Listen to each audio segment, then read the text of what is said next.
सुनीत कौशिक जी। राधे राधे। राधे राधे महाराज जी। महाराज जी, क्या ज्यादा पूजा करना भी हानिकारक होता है? हम आपके सामने बैठे हैं, जिंदगी ही पूजा है। हानिकारक है? आप क्यों आए हो? आपकी शरण में है, क्यों, हमारे में क्या है? भक्ति भाव है, पूजा है। तो आप ये समझो, तो ज्यादा पूजा हानिकारक कैसे हो सकती है? हानिकारक पाप कर्म होता है, हानिकारक हिंसा होती है, हानिकारक बेविचार है, हानिकारक जुआ है, हानिकारक शराब है। भगवान की पूजा हानिकारक हो सकती है? कैसी बात करते हैं? कैसे कैसे ऐसे ये बात कैसे मतलब दिमाग में आई? पूजा करने से मतलब अपने ग्रह जैसे मतलब बात समस्या ये है कि कुछ लोगों के दिमाग में ऐसा बैठ जाता है कि जो ज्यादा धर्म से चलते हैं, जो ज्यादा पूजा करते हैं, वो परेशान हो जाते हैं। आप जो प्रश्न कर रहे हो मैं उसे समझ रहा हूं, उसकी धारा को। ऐसा नहीं है। पूर्व के जो पाप कर्म हैं, जैसे हमारी दोनों किडनी फेल है, बचपन से बाबा जी हो, ये हमारे पूर्व के पाप कर्म का फल है। और ये हमारे भजन का फल है कि हमें पूरे की पूरी जनता का प्यार मिल रहा है। हम सुबह जब निकलते ना, छोटे बच्चे से लेकर सब राधा राधा राधा, तो दिखाई देता है, सबकी आंखों में प्यार दिखाई देता है। भक्ति से दुख नहीं मिलता, लेकिन जैसे हमने अभी भक्ति शुरू की, हमारे पाप कर्म का परिणाम लग गया, तो अब हमें दुख मिलेगा, क्योंकि भक्ति हमारी अभी खेती है। लेकिन पुरानी खेती में हमने बबूल बोए, पाप बोए, तो हमको भोगना पड़ेगा। जैसे बड़े बड़े संतों को भोगना पड़ता है। रामकृष्ण परमहंस जी के कैंसर और बड़े बड़े संतों के कष्ट देखे गए, और वो इतनी सामर्थ्य रखते हैं कि दूसरे के कैंसर को मिटा दे, दूसरे के दुख को मिटा दे, लेकिन वो अपने दुख को भोग करके भगवान की प्रसन्नता के लिए भगवान को भक्ति से कभी किसी को दुख मिल ही नहीं सकता, लेकिन भक्तों के जीवन में दुख देखा गया है। हाँ जी। बात समझना, उस दुख में भी वो सुखी रहे हैं, और बड़े बड़े कष्ट उनके जीवन में आए। क्या हुआ? अब जैसे हमारा आखिरी जन्म है, अब हमें जन्म नहीं लेना, तो हमारे हजारों अनंतों जन्मों के पापों को थोड़ा थोड़ा भुगा भुगा कर, अब जब थोड़ा थोड़ा भोगेंगे तो कदम कदम पे भोगना है। अब भोगते भोगते मर जाएंगे, इसके बाद भगवान को प्राप्त हो गए, खत्म। अब तुम्हारा अनंत जन्म भटकना है। अभी बोले पापी आदमी कोई भी कष्ट नहीं हुआ, जुकाम भी नहीं हुआ, चट मर गया। देखने को मिलता है ऐसा कि पापी आदमी हंसते नाचते मर गया, और संत बने हैं, पूरा जीवन भजन करो, महीनों सड़ना पड़ा। क्यों? क्योंकि इनके अनंत जन्मों का हिसाब होकर अब ये भगवान को प्राप्त होंगे, और उनको भटकना पड़ेगा। अभी हजारों जन्म भटकना पड़े। भक्ति से कभी किसी को परेशानी हो ही नहीं सकती। भक्ति कभी दुख, भगवान भला मंगल भवन है, उनका भजन, उनकी पूजा किसी को दुख दे सकती? उनकी पूजा तो दुखों का निवारण करती है। ये बात पक्की समझ लीजिए। नंदिनी जी दिल्ली से। राधे राधे महाराज जी। महाराज जी, हमें कैसे पता चले कि भगवान हमारे से प्रसन्न है? क्योंकि संसार में रह कर कोई ना कोई गलती तो बन ही जाती है। जब निरंतर भगवान का स्मरण हो, शास्त्र विरुद्ध आचरण न हो, कोई पापाचरण न हो, और संत समागम मिलता रहे, तो जान लेना चाहिए हमारे ऊपर भगवान बहुत प्रसन्न है। अब मोहि भाव भरोस हनुमंता, बिनु हरि कृपा मिले नहीं संता। संत समागम मिलता रहे, पापाचरण का त्याग हो, निरंतर भगवान के स्मरण का, नाम जप का अभ्यास हो, तो भगवान हम पर प्रसन्न है। ये रुपया पैसा मिलना, नाना प्रकार की भोग सामग्री मिलना, नाना प्रकार का वैभव मिल जाना, ये पुण्यों का फल है, भगवान की कृपा का फल नहीं है। सुतदारा धन लक्ष्मी पापियों के घर होए, संत समागम हरि कथा तुलसी दुर्लभ धोए। यदि संत समागम मिल रही, भगवान की कथा में रुचि हो रही, भगवान के नाम जप में रुचि हो रही है, तो हमारे ऊपर भगवान की कृपा है, भगवान हम पर प्रसन्न है। इसके अलावा हम भगवान की ओर प्रसन्नता को नहीं मानते। लोक वैभव की संपत्ति जो मरने के बाद हमारे साथ न जाए, वो भगवान की कृपा नहीं। भगवान की कृपा से भगवान का नाम जप चले, भगवान की कृपा से भगवान के भक्तों से प्रेम हो, भगवान की कृपा से भगवान की कथा में प्रेम हो, हमारे जीवन में भगवान का अस्तित्व आ जाए, इसी जन्म में हम भगवत साक्षात्कार कर लें, तो यह भगवान की प्रसन्नता है। अगर भजन चल रहा है ठीक, भगवान की कृपा है। संत समागम में रुचि है, भगवान की कृपा है। लीला कथा भगवान की सुनकर अश्रु आ रहा है, ये भगवान की कृपा है। इति चौधरी जी मथुरा से। राधे राधे महाराज जी। महाराज जी, नियम कानून के बिना पूजा सार्थक होती है क्या? हाँ, नियम कानून एक तरफ है, भाव एक तरफ है। किसका है? हाँ, भाव एक तरफ है। अगर भाव में भर करके नियम कानून का खंडन भी होता है तो उससे कोई फर्क नहीं पड़ता। जैसे श्री कर्मा बाई थी, उन्होंने विचार किया कि जगन्नाथ जी को दिन में तो खूब भोग लगता है, लेकिन जब रात में पट बंद हो जाते हैं उनको फिर उनको भूख लगती होगी। उन्होंने अपने भाव से विचारा तो 3 बजे तड़के उठकर बिना नहाए धोए सबसे पहले खिचड़ी बनाई और जगन्नाथ जी को रोक के पुकारती तो जगन्नाथ जी आने लगे, उनकी गोद में बैठ जाते और वो पूरी खिचड़ी पवाते। एक दिन 7 बजे लगभग सुबह स्नान करने जा रही थी तो एक संत भगवान मिल गए जो नियम कानून को जानने वाले थे और नियम से चलते थे। उनका कर्मा भाई स्नान करने जा रहे हो? बोले हाँ। बोले क्या, किस प्रकार की तुम भक्त हो कि सूर्य उदय हो गया अब स्नान करने जा रहे हो? अरे भक्त तो तड़के स्नान करते हैं। तो उनका तड़के तुम ठाकुर जी का भोग बनाते हैं। अरे राम राम, कितना बड़ा अपराध करते हो, बिना स्नान किए बिना पवित्र हुए भोग बना के ठाकुर जी को, ये तो अपराध है। अब उन्होंने दूसरे दिन पहले स्नान और सब दिनचर्या की और भोग बनाया और बुलाया तो जे ही एक कवल पवाया सो वहां पर्दा मंदिर काटने को ठाकुर जी अंतर ध्यान हो गए, चले गए। अब वहां खिचड़ी मुंह में लगी थी, एक कवल केवल। तो जगन्नाथ जी के पार्षदों ने पूछा कि जय जय, अभी तो भोग पधराया नहीं, ये मुख में भोग कैसे? अरे बोले कर्मा बाई और नियम वाले के चक्कर में पड़ गई है तो एक ही कवल में कर्मा बाई से कह दो मैं नियमों से प्रसन्न नहीं होता, मैं प्रेम से प्रसन्न होता हूँ, मैं प्रेम से अधीन होता हूँ। तो जब कभी भाव से भक्त पवाता है तो भगवान पाते हैं, नियमों के अनुसार नहीं। नियमावली तो प्रेम प्राप्ति के लिए है और प्रेम को भगवान स्वीकार करते हैं। भाव का भूखा हूं मैं, ना कि नियम का भूखा हूं मैं। भगवान ने क्या कहा? भाव का भूखा हूं मैं और भाव ही एक सार है। भाव से मुझको भजे तो भाव से बेड़ा पार है। भाव बिन सुनी पुकारे मैं कभी सुनता नहीं, भाव पूरी टेर ही करती मुझे लाचार है। भगवान को लाचार कर दे वो भाव।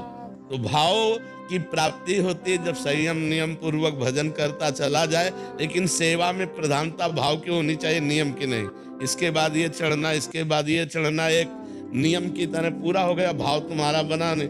अगर खूब उत्साह है अंदर, जैसे अपने छोटे लाडले बच्चे को पवाना है, रोटी दाल सब्जी खीर पुआ जो भी बनाए और बड़े भाव से गए तो भगवान उसे प्राप्त पाते हैं। बोले भगवान कहते हैं पत्रम पुष्पम फलम तोयम ये में भक्ता प्रेक्षते। एक चुल्लू जल, एक तुलसी दल, एक फल या एक फूल भाव से मुझे समर्पित कर दिया जाए तो मैं उसे खा लेता हूँ। भाव ही प्रधान है, नियम के द्वारा भाव की पूर्ति होती है। अगर भाव नहीं है तो नियम का कोई महत्व नहीं है। अनिरुद्ध शर्मा जी। राधे राधे। राधे राधे महाराज जी। महाराज जी, पहले के कुछ सालों में मैंने बहुत पाप किए, पार्टीज में जाना, गलत लोगों के साथ बैठना। हाँ, कुसंग से गलतियां हो जाती। उस जीवन में खुश भी था, लेकिन एक महाराज जी कह रहे हैं कि कुंभ में गए रिसेंट, तो वहाँ साधु संतों का आचार्यों का संग हुआ, तो इनको फिर ये सब अभी रुच नहीं रहा। और महाराज जी, क्या मुझे पहले पाप का भोगना पड़ेगा या कोई मार्ग है जिससे मेरे पहले उन पापों से? सर्वधर्मान परित्यज्य मामेकं शरणं व्रज अहम त्वाम सर्व पापेभ्यो मोक्षयिष्यामि मा शुचा। भगवान कह रहे मेरी शरण में आ जाओ। शरण में जाने का मतलब है अब नो नशानी, अब ना नशी हो, आज तक जो गलती किया अब आगे नहीं करूंगा। हे हरि, मैं आपकी शरण में हूँ। निरंतर नाम जपने का अभ्यास करो। नाम संकीर्तनम यस्य सर्व पाप प्रणाशनम। भगवान का नाम कीर्तन समस्त पापों का नाश कर देता है। खूब नाम जप करो, राधा राधा राधा कृष्ण कृष्ण राम हरि, जो नाम प्रिय हो, और भगवान की शरण में रहो। शास्त्रों का स्वाध्याय करो, संतों का संग करो, गंदे आचरण का त्याग करो, सब पाप नष्ट हो जाएंगे। तो पाप में इतनी सामर्थ्य नहीं है, पाप में इतनी सामर्थ्य नहीं जितनी सामर्थ्य भगवान के नाम में है। तो हम नाम का आश्रय ले लें, खूब नाम जप करें भगवान का। गौरव सिंघल। राधे राधे महाराज जी। महाराज जी, मेरा प्रश्न है कि हम ऐसी कौन सी पूजा करें जिससे आपका स्वास्थ्य उत्तम रहे? आपकी सद्भावना है, आप वैसे हम स्वस्थ रहते हैं। ये अंदर का केवल भोग का विधान है। मैं कहा हम स्वस्थ नहीं, अगर हमारा मन प्रसन्न है ना और शरीर में पीड़ा, तो कोई फर्क की बात नहीं रहती। और अगर शरीर स्वस्थ है और मन पीड़ा में, डिप्रेशन में है, तो पीड़ा ही पीड़ा है। हमारा मन प्रसन्न रहता है। आप सबके आशीर्वाद से, श्री जी की कृपा से हमारे मन की स्थिति लाडली जू में रहती, इसलिए हम हर समय प्रसन्न रहते हैं। आपसे हंस रहे हैं, आपसे बात कर, मतलब कोई पीड़ा युक्त आदमी ऐसे बात करेगा? तो ये कृपा है। और हम चाहते हैं कि सब लोग भजन करो और ऐसी स्थिति प्राप्त करो कि बड़े से बड़े दुख को रौंद करके मुस्कुराते हुए निकल जाओ। भजन के द्वारा ये हो सकता है, रुपया के द्वारा नहीं हो सकता। ये हर किसी परिस्थिति में हम दुख में मुस्कुराएं, ये केवल भगवान के बल से हो सकता है और दूसरी परिस्थिति में। तो आपका ये जो सद्भाव है, यही हमको आगे बढ़ा रहा है, हमको दुख से बचा रहा है। आप लोगों की सद्भावना, और कुछ करने की जरूरत नहीं। ये जो आप सद्भावना कर रहे हो ना कि आप स्वस्थ रहो, आप सुखी रहो, ये सद्भावना हमको स्वस्थ रख रही, सुखी रख रही। बकाया अब तो जब तक प्राण नहीं जाएंगे तब तक वो भोगना पड़ेगा, क्योंकि किडनी फेल हो चुकी है। सब ब्रजवासियों का आशीर्वाद, संतों का आशीर्वाद, आप सबका प्यार ही हमको सुरक्षित किए हुए। चिंता मत करो, जब तक जिएंगे तो दहाड़ते रहेंगे, और जब जाएंगे तो श्री जी के पास दहाड़ेंगे। जी। धर्मदास जी अयोध्या जी से। सीताराम महाराज जी, आपके चरणों में कोटि कोटि प्रणाम। महाराज जी, देहाभिमान की निवृत्ति कैसे हो? सदगुरु के चरण आश्रय से, किसी साधन से नहीं। क्योंकि जिस साधन का हम आश्रय लेते हैं उसमें कर्तृत्व भाव बना रहता है।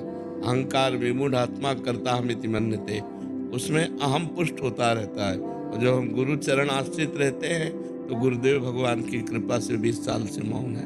गुरुदेव भगवान की कृपा, उनकी आज्ञा पर रहने से अहंकार का नाश हो जाता है। तिनकी संगत रहत जाति कुल मद सब नंसय, संतत सेवक सदा भजत जे श्री हरिवंशय। जो गुरुदेव आचार्य की शरण में रहता है, उनकी आज्ञा के अनुसार साधन करता है, तो धीरे धीरे धीरे उसका देहाभिमान गलित हो जाता है।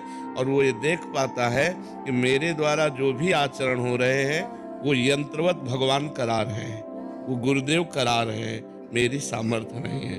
जो गुरुदेव की चरण पंकज पराग का रज का सेवन करता है वो बहुत बड़भागी, देहाभिमानी रहित हो जाता है।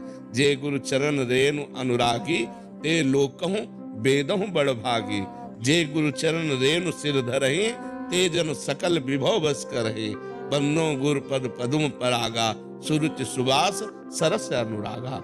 श्री गुरु पदनख मणिगण ज्योति, सुमिरत दिव्य दृष्टि ही होती। गुरुदेव भगवान की कृपा से देहाभिमान गलित हो जाता है।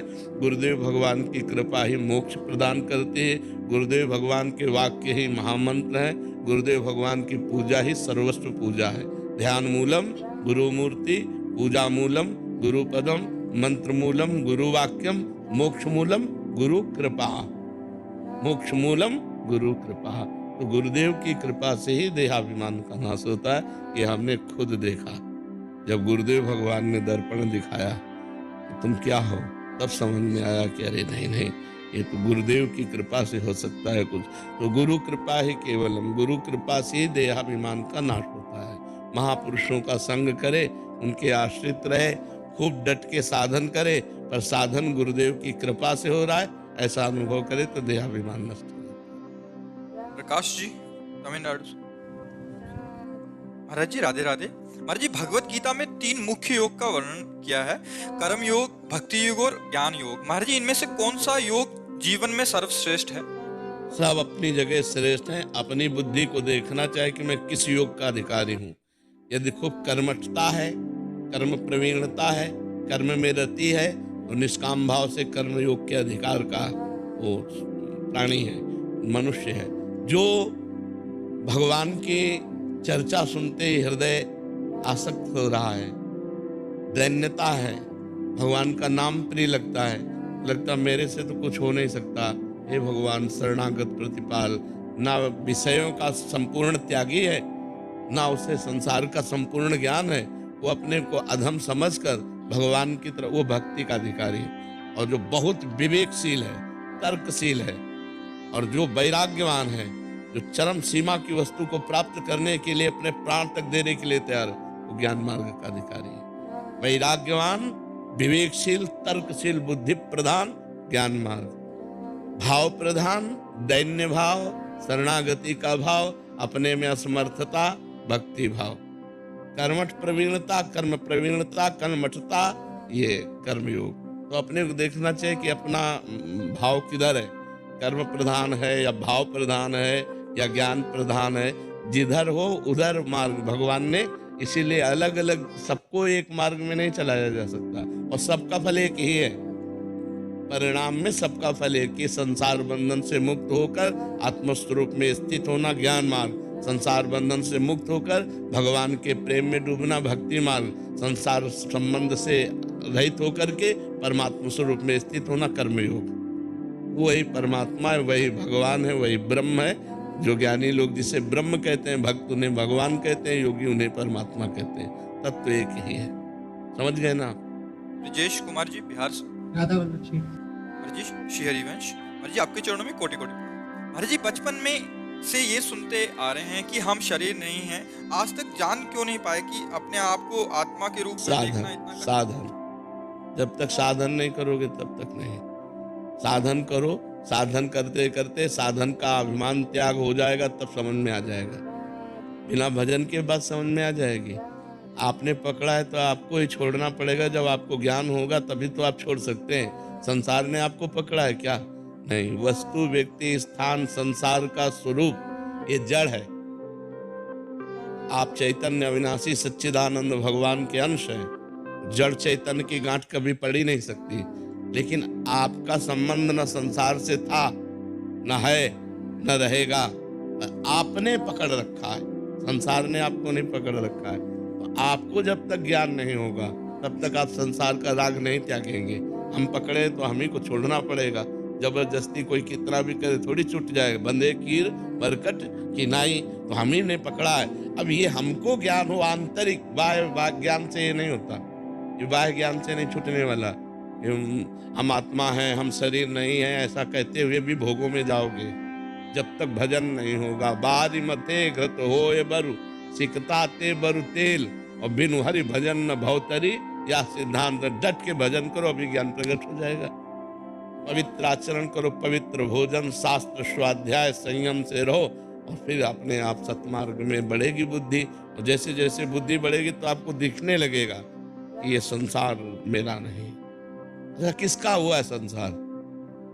पूरा जीवन पढ़ लिख करके बड़े पदाधिकारी बने, करोड़ों अरबों रुपए कमाए, मकान बनाया, लड़का बच्चा परिवार, मर गए, एक चवन्नी पास नहीं, कुछ साथ नहीं जाएगा। पूरा जीवन बेकार हो गया ना। अब अगले जब योनि में जाओगे तो इनकी याद रहेगी क्या? जैसे पिछले योनि में हमारा पूरा परिवार सब कुछ था, अब याद है क्या? नया फिर दुकान मकान, फिर ये कब तक चलता रहेगा? अनंत जन्म हो गए यही करते हुए। ये ज्ञान होता जब भजन करता है जी, तब अरे ये मेरे नहीं है, मैं तो भगवान का हूँ, मैं परमात्मा स्वरूप हूँ। ये बिना भजन के थोड़ी ज्ञान आ जाएगा। पूरा जीवन बर्बाद कर रहे लोग।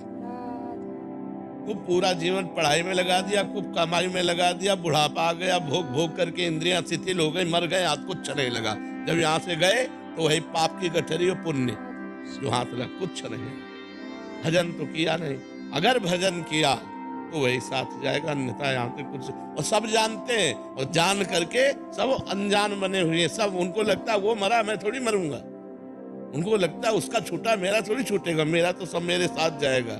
ये जीव का ज्ञान भगवान से विमुख करके दुर्गति कराता रहता है। निपुण जी दिल्ली से। महाराज जी आपके चरणों में कोटि कोटि प्रणाम। महाराज जी प्रेम भाव भक्ति या शास्त्र अनुसार भक्ति में किससे ज्यादा अपनापन आएगा? बिना शास्त्र अनुसार भक्ति के प्रेम भाव प्रकट ही नहीं होता। तस्मात् शास्त्रम प्रमाणम ते कार्याकार्यो व्यवस्थित। वो दो भाग नहीं है। प्रथम सीढ़ी है, शास्त्र के अनुसार चलो, कर्म करो, शास्त्र के अनुसार हर कर्म करके भगवान को समर्पित करो, नाम जपो, भगवान की लीला कथा सुनो, भगवान का स्मरण करो, भगवान नाम कीर्तन करो। इसी भक्ति से प्रेम योग आ जाएगा। प्रेम ऐसे थोड़ी प्रकट हो जाता है। साधन भक्ति करते करते फिर अनुराग भगवान से प्रकट हो जाता है। जब बहुत समय तक कथा सुने, भगवान नाम कीर्तन करे, शास्त्र मर्यादा के अनुसार चले, तो जब नव लक्षण भक्ति कराहें तब तीन प्रेम लक्षणा पाही। नवधा भक्ति का अनुष्ठान करते करते प्रेम लक्षणा भक्ति जागृत हो जाती है। प्रेम लक्षणा स्वयं थोड़ी होती है। भजन न सेनी प्रेम की, प्रेम रूपी ऊंचाई पर चलने के लिए खूब भजन करना पड़ेगा। भजन न होई संग बिनु भजन बिना नहीं प्रेम, छिन्हू भजन छाड़िए धरिए या ध्रुवनेम। बिना भजनानंदी महात्माओं के संग के भजन नहीं होता, बिना भजन के प्रेम नहीं होता। तो तस्मात् शास्त्रम प्रमाणन्ते कार्याकार्यो व्यवस्थित हो।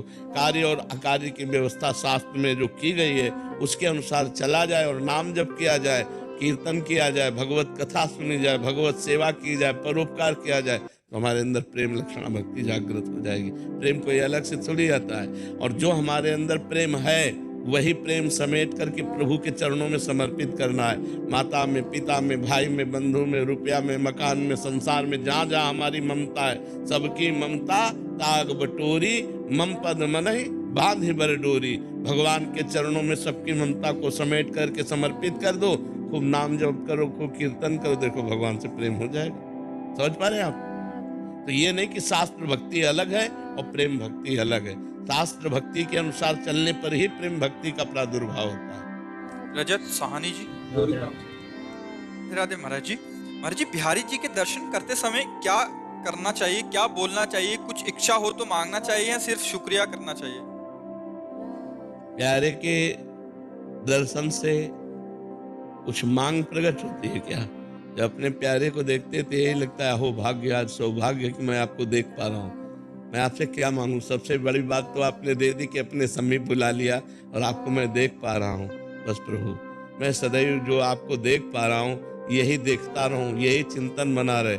जब ये देखते रहोगे, चिंतन बना रहेगा, तो दुख पास आएगा नहीं, विपत्ति पास आएगी नहीं। और जिसके हृदय में भगवान का चिंतन होता है, तो जैसे नदियां बिना चाह के समुद्र के पास स्वयं ही जा रही है दौड़ती हुई, ऐसे धर्मात्मा भगवत चिंतन करने वाले के पास अपने आप सारी संपत्तियां सुख आती रहती हैं। और जो भगवान से विमुख है, अधर्माचरण करता है, तो बिना बुलाए विपत्तियां उसको घेरे रहती है। समस्याएं, चिंता, शोक, भय, ये पाप का फल है। और जब हम भगवान का चिंतन करते हैं, धर्म से चलते हैं, तो सुख, निर्भयता, निशोकता, निश्चिंतता ये हमारे हृदय में छाई रहती है। बिना बुलाए जैसे नदियां समुद्र के पास जाती है, ऐसे धर्मात्मा पुरुष के पास बिना बुलाए समस्त वैभव आ जाता है। तो बिहारी जो दर्शन करने को मिले, बिहारी जो से कहो आपके चरणों में प्रेम हो, आपका नाम स्मरण हो। प्रभु, मैं सदैव जो झांकी देख रहा हूँ ये मेरे नेत्रों में बस जाए, ऐसी कृपा करो। ऐसा ये मांगना चाहिए, ऐसी कृपा करो कि ये झांकी कभी हमारे नेत्रों से ना हटे। स्वामी जी महाराज ने एक पद में गाया है, ऐसे ही देखत रहो जन्म सफल कर मानो, प्यारे की भांति भांति के प्राण प्यारे, जुगल किशोरे जानो। ऐसे ही देखत रहो जन्म सफल कर मानो। जीवन की सफलता क्या है? ऐसे बिहारी जो आप वृंदावन बुलाते रहो, मैं बार बार आपको देखता रहूं, कुंज बिहारी ऐसा नाम जप करता रहूं। इससे बड़ा जीवन में और क्या लाभ हो सकता है? क्या मांगोगे उनसे? जो मांगोगे सब ऐसे ही होगा जैसे चक्रवर्ती सम्राट के पास कोई जाए गरीब आदमी और वो बोले प्रसन्न हम हुए, वरदान मांगो, तो कहेगा वरदान 1 साल भैंस का चारा और हमारे खाने पीने की व्यवस्था कर दो, क्योंकि उसकी क्षमता नहीं और मांग ले। वो गरीब आदमी ये सोचेगा 1 साल के लिए भोजन मिल जाएगा, 1 साल के लिए भैंस और गाय का चारा मिल जाएगा, इससे बढ़कर क्या है? वो इससे ज्यादा मांग ही नहीं सकता। ये नहीं जान सकता कि चक्रवर्ती सम्राट है, ये नगर का नगर दे सकता है, ये हमारे आजीवन का भरण पोषण कर सकता है। तो अखिल कोटि ब्रह्मांडों के नायक परात्परी इस भगवान सच्चिदानंद से हम क्या मांग सकते हैं? बहुत क्षुद्र विषय मांगेंगे, स्त्री मिल जाए, पुत्र मिल जाए, रुपया मिल जाए, पैसा मिल जाए, मुकदमा जीत जाऊं, ये सब क्या है? ये ऐसे ही जैसे चक्रवर्ती सम्राट से घूस मांगा जाए, ये सब नाशवान पदार्थ है। बिहारी जी से अगर मांगे तो यही मांगे कि आपको जो अच्छा लगे दे दो। हमें अच्छा लगता है आपको देखना, आपका सुमिरन करना, आपको जो अच्छा लगे वो आप दे दो। तो अपनी स्थिति से जब देंगे ना तो निहाल कर देंगे। सुदामा जी को दिया बिना मांगे, तो जैसी द्वारिकापुरी वैसी सुदामापुरी बना दी। सुदामा जी मांगते तो कितना मांगते, जब मांगा नहीं तो बिन मांगे अनमांगे आगे आवे को। बहुत देने वाले दाता हैं, वो निहाल कर देंगे। समझ पाए आप? बिंदा देवी जी बिहार से। राधे राधे महाराज जी। महाराज जी, आप कह रहे हैं कि नाम जब करते हैं तो मन इधर उधर जाता है, पर सत्संग प्रवचन लीला श्रवण इत्यादि करते हैं तो उसमें रुचि आ जाती है। तो महाराज जी नाम पर आपको बताएं, सत्संग और लीला श्रवण से भक्ति बढ़ती है और मन निर्मल होता नाम जप से। इसलिए सबसे कठिन काम नाम जप है। जहाँ नाम जप में मन लगाओगे, आप ऐसे कीर्तन सुनो, भजन सुनो या और कुछ करो, मन देखो, मन राजी होने की बात तो देखो, 3 घंटे फिल्म तुम्हारे मन के अनुसार लगी हो तो 1 मिनट का ही नहीं जाएगा। तो उससे मन की निर्मलता थोड़ी हो जाती है। मन राजी होने की खास बात नहीं है, मन को निर्मल करना खास बात। तो नाम है मन को डिलीट करता है। जैसे हम नाम जब शुरू करते हैं तो जे भी मन में जितने भी मैसेज भरे अनंत जन्मों के, वो निकलना शुरू होते, काम क्रोध के, भूत भविष्य के, तो वो सब निर्मल होते। इसलिए नाम जप अत्यंत आवश्यक है। अंदर ही अंदर अंदर अंदर नाम जप करो, मन लगे ना लगे। भाव कुभाव अनखालसहु, नाम जपत मंगल दिश दसहु। चाहे भाव से, चाहे कुभाव से, चाहे आलस्य से, चाहे जैसे भी नाम जप करे, नाम जपने से 10 दिशाओं में उसका मंगल होता है। मन निर्मल होता है भजन करने से। जितना भजन करोगे उतना ही मन निर्मल होगा।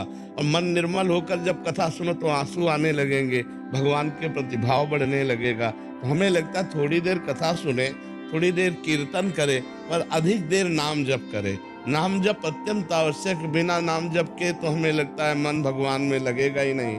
नाम जप जरूर करना चाहिए। कथा वार्ता सुनने में मन लग रहा है, ठीक है, लेकिन मन निर्मल विशुद्ध होगा वो नाम जप करने से। भगवान की कथा से भी निर्मल होता है, भगवान की लीला कथा का पाठ करने से भी निर्मल होता है, लेकिन नाम जप अत्यंत आवश्यक। नाम जप बिल्कुल मन को निर्मल कर देता है। मन की हर बातों को डिलीट करके निर्मल मन भगवान की प्राप्ति का हेतु होता है। इसलिए नाम जप जरूर करना चाहिए। ये नहीं कि हम केवल मोबाइल से सत्संग सुन लिया तो हो गया, नहीं। सत्संग का फल है नाम जप। साधन को हरि भजन है, कै सत्संग सहाय। सत्संग सहायता करेगा, लेकिन मुख्य जो बात है वो भजन है। इसीलिए भजन के बिना विनिश्चितम बदामिते नान्यथा वचांस में हरिम भजन्ति नरा भव सागर तरंतिते। जो भगवान का नाम जप करते हो निश्चित भव सागर से तर जाते हैं। नाम जप जरूर करना चाहिए। संजय गोपाल जी बुलंदशहर से। राधे राधे। राधे राधे महाराज जी। महाराज जी ये कह रहे हैं कि ये जागरण कीर्तन सुंदरकांड प्रोफेशनली करते हैं, तो महाराज जी कह रहे हैं कि क्या उतना ही पुण्य फल मिलता है जितना अन्य पूजा पाठ करने वालों को मिलता है? अगर रुपया लेते हो तो भी नहीं मिलेगा, बिल्कुल पाई भर पुण्य नहीं मिलेगा, क्योंकि आप उसे बेचते हैं ना। खुली बात समझिए। हम आपसे कह रहे हैं कि हम 1 घंटे सुंदरकांड का पाठ करेंगे, आप 100 रुपया दे, 100 रुपया में हमने बेच दिया। अब वो पाठ का हमें फल नहीं मिलेगा, उसको फल मिलेगा जिसने हमें 100 रुपया दिया है। अब पर्सनल आप अगर बैठ करके पाठ करते, हनुमान जी को सुनाते, वो आपका होगा। लेकिन आप रात भर देवी जागरण किए और 5000 रुपया ले आए, तो 5000 में आपने अपने देवी जागरण को बेच दिया, वो आपको पुण्य फल नहीं मिलने वाला। क्योंकि जिसने करवाया है और जो 5000 रुपया दे रहा है, तो रात भर इसी बात के तो 5000 दे रहा है कि आप कीर्तन कीजिए, आप गाइए, इसी बात के 5000 आप ले रहे हैं, तो वो आपका पुण्य नहीं होगा। समझ पा रहे आप? इसलिए पर्सनल भी कीजिएगा, ये तो कीजिएगा ही, लेकिन अपने घर में भी एकांत में बैठ करके सुंदरकांड का पाठ कीजिएगा, थोड़ी देर नाम जप कीजिएगा, जो आपका पर्सनल होगा। समझ पा रहे हैं आप? करिए, जरूर करिए। जीवन की सार्थकता है, अपना भी तो कुछ पुण्य होना चाहिए, अपना भी तो लाभ होना चाहिए। नरेश गोयल जी कोलकाता से। महाराज जी आपके चरणों में कोटि कोटि प्रणाम। महाराज जी पिछले 23 वर्षों से एक ज्ञान मार्गी उससे जुड़ा था। पिछले कुछ वर्षों से नए लोगों को अध्यात्म में जोड़ने के लिए भगवत गीता एवं ग्रंथों की कक्षाएं चलाई। सबसे पहली बात यह है कि हम लोग वस्तु को प्राप्त नहीं कर पाते और दूसरों को उपदेश करने लगते हैं। क्या आपको ब्रह्म बोध हो गया? क्या आपको भगवत साक्षात्कार हो गया? मरोगे तुम्हारे पास कौन सी अनुभूति है? फायदा क्या? तो दूसरों को क्या दे दोगे जब आपके पास ही नहीं है? हमारी बात समझना। तो हम एक भाईचारे से, प्रीति से कह रहे हैं कि अपने पास है नहीं और दूसरों को हम निमंत्रण दें तो हम दे क्या देंगे? बोलो क्या दे दोगे आप? गीता का क्या अनुभव है आपको? आप विचार करके देखो। उपनिषदों का क्या अनुभव? तो हमारा जीवन सार्थक तब होगा जब हम अनुभूति कर लें, हम भगवत साक्षात्कार कर लें, हम ब्रह्मानुभूत में हम इंद्रिय विजयी हो जाए। श्रद्धावान लभते ज्ञानम तत्परा संयतेन्द्रिया ज्ञानम लब्ध्वा पराम शांति मचिरेणाधिगच्छति। आप दूसरों को लुटाओ, जो आपके पास खजाना आ गया है। तो पहले श्रद्धावान, शास्त्रों का स्वाध्याय, संतों का संग, और जो जाना उसको अपने जीवन में उतारा। तत्परा संयतेन्द्रिया, अपनी इंद्रियों को काबू में किया, उस पर परायण हुए, तब जो बोध होगा ज्ञानम लब्ध्वा पराम शांति, वो परम शांति का। तो मुझे लगता है कि ऐसे आप ही नहीं, लाखों लोग भूल कर रहे हैं। अपनी जानकारी को अपनी अनुभूति में ना बदल करके दूसरों को, ना दूसरों का कल्याण हुआ ना आपका कल्याण हुआ। जब उपदेष्टा का कल्याण नहीं हो पाया तो उपदेश जिनको दिया जा रहा है उनका कल्याण कैसे हो जाएगा? और अनुभूति करना कोई दाल भात है नहीं। पूरा जीवन लग जाता है इंद्रियों को संभालते संभालते, भगवान के चिंतन में पूरा जीवन अर्पित करके। और जिनको अनुभूति हो गई वो एक बार बोल दे तो तुम्हारे दिमाग में बात चढ़ जाएगी और आपको वही रंग में रंग देगी। जो भगवत प्राप्त महापुरुष है ना, वो जो बोल देना वही तुम्हारे अंदर रंग चढ़ जाएगा, बदलेगा नहीं, वही दिमाग में छाया रहेगा। तो हमें लगता है पहले हमको अनुभूति करनी चाहिए, भगवत अनुभूति हो जाए। कितने सुंदर सुंदर गीता के उपदेश हैं, एक श्लोक जीवन में आ जाए तो सिद्ध महापुरुष बन जाए। अनन्य चेता सततम यो माम स्मृति नित्य सा, अनन्य चिंतन। अब अनन्य चिंतन होता है नहीं होता। गीता का जब तक हमने साक्षात्कार नहीं किया तो हम उसके विषय में आपको बता क्या सकते हैं? मतलब मैं देखो, शब्द पढ़ करके शब्द सुना देना या विद्वता होने पर उसकी व्याख्या कर लेना, ये गीता का साक्षात्कार नहीं है। गीता का साक्षात्कार है ब्रह्मानुभूति, स्वरूप बोध, और उसके लिए बहुत। तो हमें लगता है कि बंधन से हम छूटे नहीं, तो हम दूसरे को बंधन से कैसे मुक्त कर सकते हैं? जब आपको कला ही नहीं आती बंधन से छोड़ने की, क्योंकि स्वयं नहीं छूटे, तो आप दूसरों को कैसे छुड़ा सकते हैं? फिर वो एक मजाक होगा ना। तो हमें लगता है कि आप अपने जीवन को पहले गीता का साक्षात्कार करने में लगाइए, साधना में बैठिए, तन्मयता कीजिए, और जो सेवा मिली है इसको एक सेवा मान लीजिए। हाँ, सेवा मान कर कीजिए, लेकिन ये मत मान लीजिए कि आप गीता के उपदेष्टा हैं। गीता की अनुभूति, हजारों लोग टीका कर रहे हैं, गीता जी की हजारों लोग टीका कर रहे हैं, लेकिन बिना श्री कृष्ण साक्षात्कार किए, बिना ब्रह्मा अनुभूति किए, मुझे लगता है गीता का रहस्य नहीं समझ। भगवान की वाणी है। हाँ, जो शब्द लिखे पढ़ के तुम बोल दो वो बात अलग है। ऐसा अनुभूति हो करके बात करना, ठीक है महाराज जी। वो एक्चुअली क्या है कि हमारे यहाँ दीक्षा की कोई पद्धति नहीं है, तो कुछ वर्षों से मैं अपने जो इष्ट जिनको मुझे बहुत प्रिय हैं उनके बीज मंत्र का जाप खुद ही कर रहा हूँ, और नाम जाप आपके बोलने से शुरू कर दिया। तो ये क्या सार्थक हो? दीक्षा के बिना भी हो जाएगा क्या? अब मान लो आपने जहां से मंत्र लिया है, बीज मंत्र बस अपने मन से। वैसे देखो, अर्जुन जी भगवान के मित्र थे, सब बातचीत होती थी, लेकिन गीता जी भगवान ने उपदेश नहीं किया कभी। जब अर्जुन जी ने कहा कार्पण्य दोषो प्रहत स्वभावा रक्षामि त्वाम धर्म सम्मूढ़ चेता, मैं कायरता रूपी दोष से युक्त हो गया हूँ, मेरी बुद्धि मूढ़ हो गई है, मेरा परम श्रेय कल्याण किसमें है? भगवान नहीं बोले, तब बोले शिष्यस्ते हम साधिमाम त्वाम प्रपन्नम, मैं आपका शिष्य हूँ और आपकी शरण में हूँ। दोनों बातें, आपका शिष्य हूँ और आपकी ही शरण में हूँ। अब मेरा श्रेय क्या है, मेरा कल्याण क्या है, इसमें बता। इसलिए किसी महापुरुष के आश्रित होइए और उनके श्रीमुख से मंत्र और नाम आदि लेकर उपासना में लगिए, जैसी परंपरा है। देखो स्वयं भगवान श्री कृष्ण संदीपनी जी को गुरु बनाते हैं और उनके चरणों में बैठ करके, तो अगर भगवान को इस तरह बोध न कराना होता तो जिनकी श्वासों से चारों वेद प्रकट हुए वो भगवान काहे को शिष्य बनते? जाकी श्वास वेद श्रुति चारी, सो हरि पढ़े या चरज भारी। वो शिष्य बनकर हाथ जोड़े नीचे बैठे और संदीपनी जी ऊपर गुरु पद पे बैठे। हमें लगता है किसी महापुरुष का आश्रय ले लिया जाए, तभी हमारा जो जीवन उन्नति अध्यात्म की होगी उसमें सार्थकता आपको खुद समझ में आने लगेगी कि पूर्व पक्ष क्या था और अब का पक्ष क्या है, खुद आपको अनुभव में आने लगेगा। ध्यान में जैसे वो बैठते हैं तो उनका मतलब नाम रूप का ध्यान करें तो उसमें कोई नाम का ही ध्यान करना चाहिए, तब वो रूप प्रकाशित होता है। नाम का ध्यान, नाम सच्चिदानंद में, जैसे राधा, अब ये रा बड़ा मात्रा, धा बड़ा, ये सच्चिदानंद है। अब हम एकाग्रता कर रहे हैं, संसार का चिंतन छूट रहा है, सच्चिदानंद में नाम, वही रूप प्रकाशित हो जाएगा, अपना काम बन जाएगा। श्री राधे महाराज जी।